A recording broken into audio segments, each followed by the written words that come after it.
conseiller départemental, mesdames et messieurs les représentants des autorités civiles et militaires, mesdames et messieurs les représentants des présidents d'associations communales, mesdames, messieurs les élus, chers collègues, mesdames, messieurs, je commencerai cette prise de parole par un grand merci à vous tous d'avoir répondu présent à cette invitation. Je tiens, en mon nom et en celui de l'ensemble du conseil municipal, à vous présenter tous mes meilleurs vœux pour cette nouvelle année 2023, ainsi qu'à vos familles et à l'ensemble de vos proches. Que cette nouvelle année vous apporte joie, bonheur, réussite, aussi bien sur le plan personnel que professionnel. Que mes vœux accompagnent les plus démunis, ceux qui souffrent de la solitude ou bien de la maladie. J'adresse également tous mes vœux à l'ensemble du personnel, Régine pour l'administratif et Thierry pour la partie technique, avec qui nous collaborons étroitement dans une ambiance amicale, respectueuse et très professionnelle. L'année 2022 vient de s'achever dans un climat très délétère. Elle fut intense et difficile.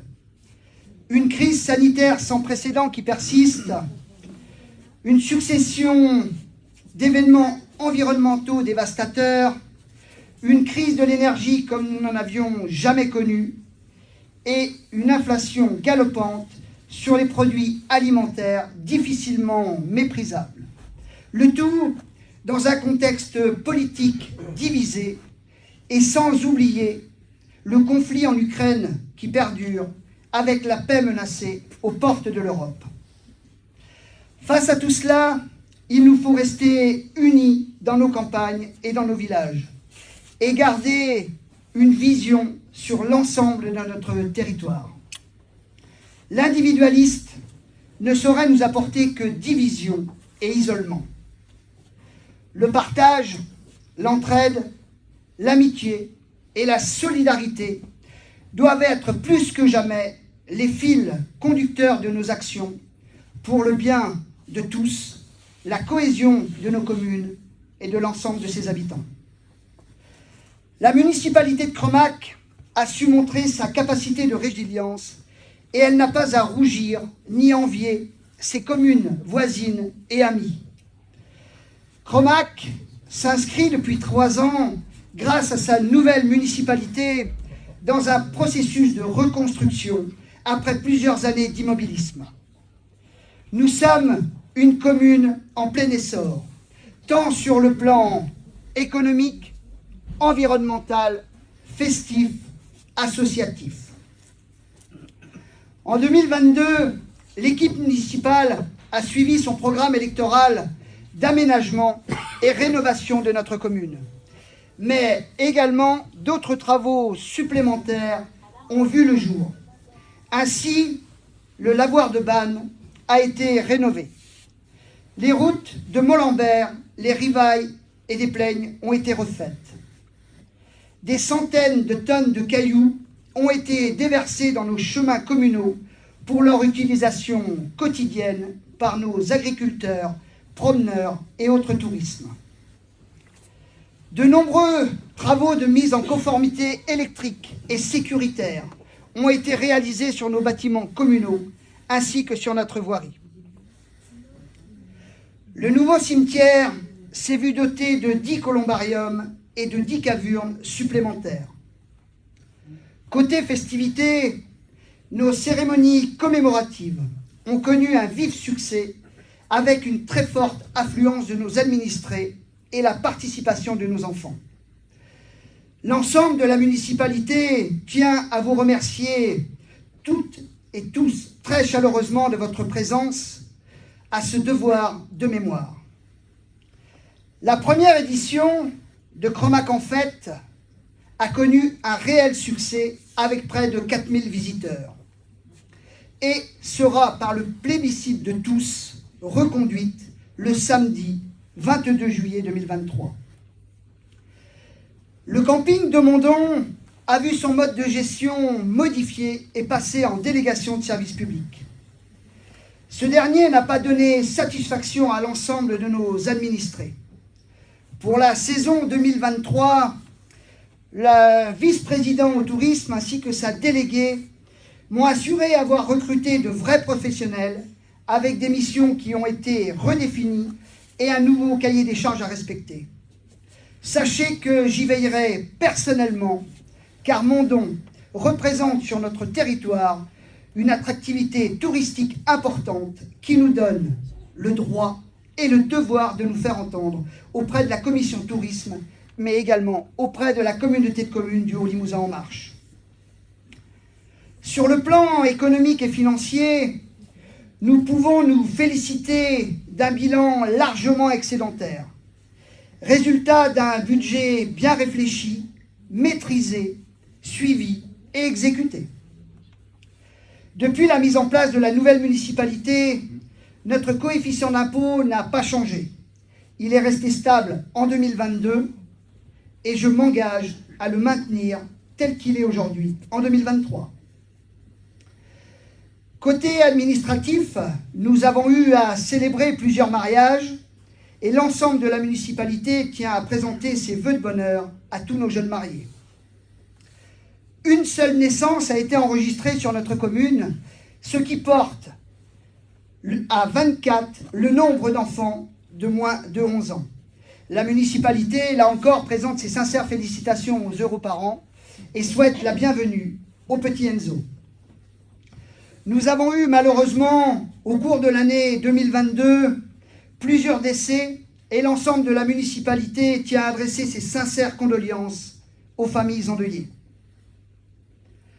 Pour 2023, outre poursuivre les travaux déjà engagés, les chantiers vont suivre leur cours, comme l'aménagement du centre-bourg avec l'enfouissement du réseau électrique, le déploiement de la fibre, la réfection du clocher de l'église Saint-Sylvain. Les routes des Plaignes, que celles de Reculay, vont être refaites et de nouveaux chemins se faire. Une offre d'achat pour le dernier commerce de notre commune a été faite, offre qui a été acceptée par ses propriétaires et ainsi nous espérons pouvoir très prochainement réouvrir un multiservice. Un projet de mutualisation de matériel et de personnel est en cours de réflexion avec nos communes voisines et amies qui souhaitent y participer. Un groupe de travail a donc été constitué et nous avançons dans les discussions. Le recensement de la population va avoir lieu sur notre commune et va se dérouler du 19 janvier au 18 février prochain. Et je vous demanderai donc de faire un bon accueil à notre agent recenseur, Madame Isabelle Demey, qui est ici.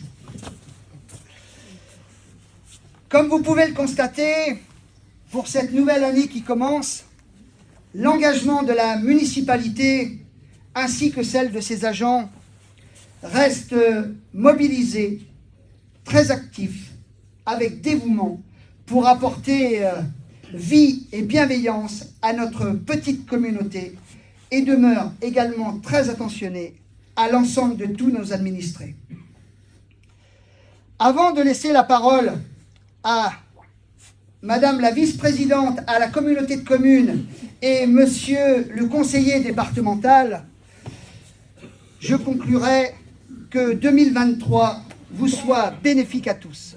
Bonne et heureuse année.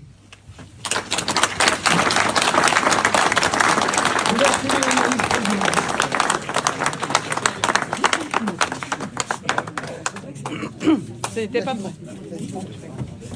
Bon, ce n'était pas prévu. Mais bon, en effet, donc Jean-François Perrin, donc le président de la Fédération. Vas-y, je m'approche bien. D'accord. Donc Jean-François Perrin. Allô, allô? Oui. Là, ça va? Non, même pas. C'est pas très fort alors. Oui.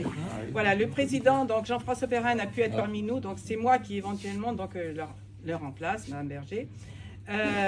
Écoutez, là, vous savez que Cromac donc, fait partie de cette grande communauté de communes, hein, dont elle détient beaucoup de compétences obligatoires et voire supplémentaires, complémentaires exactement.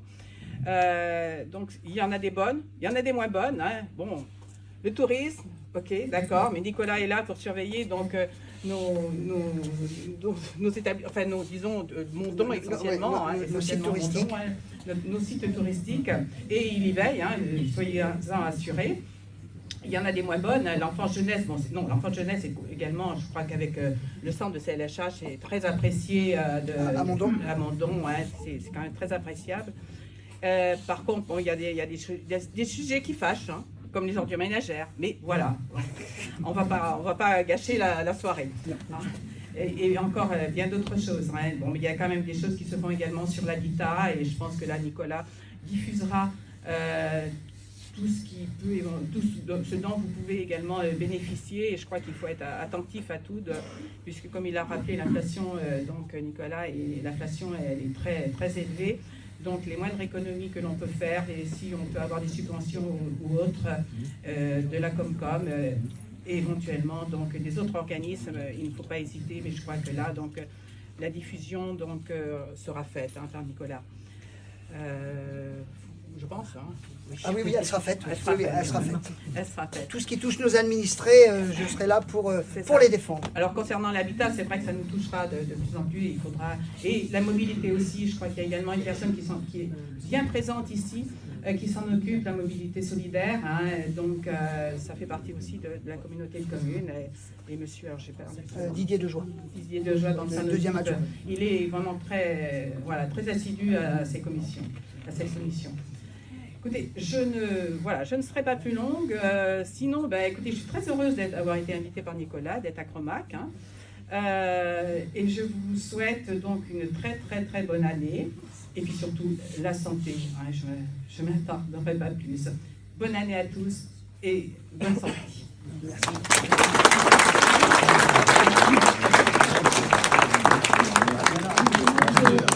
Monsieur le conseiller départemental.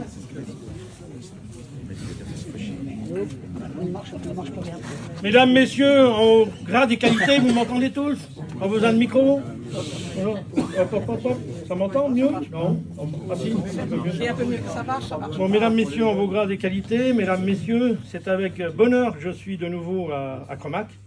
Vous savez que je suis déjà venu il y a peu de temps au Beaujolais, une soirée formidable, où on a eu l'occasion de partager un bon verre de l'amitié. Donc c'est avec plaisir que je reviens aujourd'hui aux côtés de monsieur le maire, que j'apprécie beaucoup. Il faut savoir que aujourd'hui, cela fait maintenant 2 jours que j'étais au sein du département au niveau de la distribution des CTD, donc de toutes les subventions qui sont données aux communes. Donc j'ai eu l'occasion de parcourir tout le département, et donc nous avons distribué plus de 20 millions d'euros aux communes. Donc les dotations données par le département s'ajoutent aux dotations qui sont données par l'État. Dans beaucoup de départements, si les communes touchent de la DETR, donc dotation d'État, elles ne touchent pas de dotation de département. Chez nous, elles se cumulent. Donc les communes peuvent obtenir jusqu'à 80% de subventions. Donc vous pouvez les communes peuvent faire des beaux projets. Alors bien sûr, vous me direz que les subventions, c'est de l'argent public, mais c'est de l'argent public qui ne sort pas de votre commune. Je veux dire, pourquoi ne pas en profiter, puisque les autres en profitent bien? Pourquoi ne pas profiter de l'argent de l'État? L'argent de l'État, je vous rappellerai que c'est le vôtre aussi. Voilà. Donc, c'est avec plaisir, comme je répète, que je suis ici. Bon, je voulais faire juste un petit discours pour vous dire qu'en tant que conseiller départemental, je suis à l'écoute des maires de notre grand canton, le canton de Château-Ponsac. Je vous remercie d'ailleurs d'avoir voté, voté en majorité pour moi sur Cromac. Donc, ce qui fait qu'en se présentant pour la première fois avec Amandine, nous avons été élus. Nous ne pensions d'ailleurs, beaucoup de gens ne pensaient pas que l'on pouvait battre monsieur Rumeau. Mais la preuve, c'est qu'aujourd'hui, on y est arrivé. On a un conseiller départemental qui est dans notre dans notre secteur. Dans notre secteur, Notre qui est bien secteur. présent. Voilà. Donc, sachez que je serai toujours là pour vous, si vous avez besoin. De nombreux maires m'ont invité à leur vœu. Je ferai le maximum pour y participer, parce que je trouve que c'est aussi un respect d'être présent auprès de vous. Voilà. Donc, je vous remercie et n'ayez pas peur, je viendrai souvent vous voir. Voilà. Merci. Merci beaucoup. Merci. Merci à vous tous pour votre présence. Et nous allons simplement prendre le verre de l'amitié. Et ce sera avec grand plaisir que nous trinquerons à cette nouvelle année qui commence. Merci pour votre participation à tous.